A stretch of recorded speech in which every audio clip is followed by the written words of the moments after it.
9 கோளும் ஒன்றாய் காண அங்கு கற்பகம் என்னும் கடவுளின் மெய்யில் சூரியன் முதலாய் 9 கிரகமும் பலவித குணங்களை கொண்டிருக்கும் எங்கள் கற்பக தருவில் அவை வரும்போது ஒன்றாய் சேர்ந்து பலனளிக்கும்.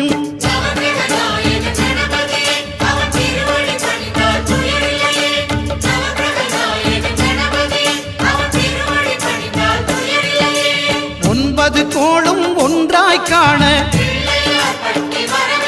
அங்கு கற்பகம் என்னும் கடவுளின் மெய்யில்